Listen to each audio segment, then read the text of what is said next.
En quoi le choix du diptyque et du noir et blanc s'est-il imposé pour incarner le voyageur ? Un diptyque en photographie est une composition visuelle qui réunit deux images distinctes, souvent liées par un thème, une couleur, une émotion ou une histoire. Ces deux images peuvent être juxtaposées côte à côte ou superposées pour créer un effet visuel saisissant.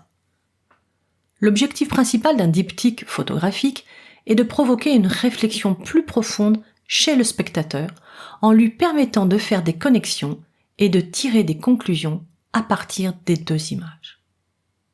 Définition de Marc Chénaud. Je crois que tout est dit. Créer en harmonie ou en opposition deux images pour créer de l'émotion et raconter une histoire.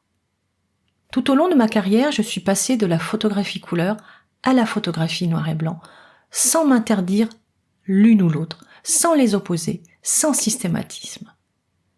J'ai l'habitude de montrer en couleur et de raconter en noir et blanc. Elliott Erwitt disait d'ailleurs « La couleur est descriptive, le noir et blanc est interprétatif ». Le noir et blanc fut donc une évidence pour raconter ma vision émotionnelle de ce voyage au Japon.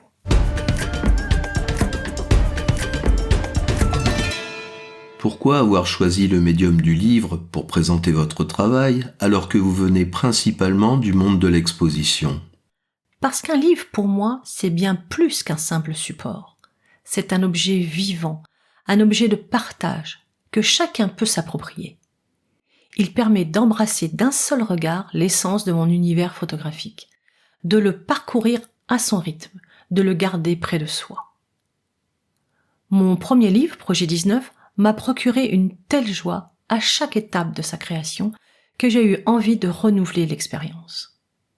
Créer un livre, c'est d'abord une envie profonde, puis une idée qui prend forme.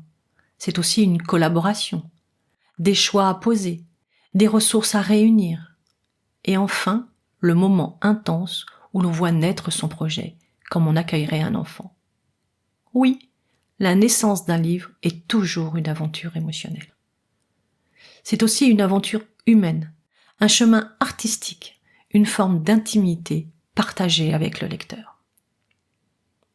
Pour réussir sa vie, un homme doit faire un enfant, écrire un livre et planter un arbre.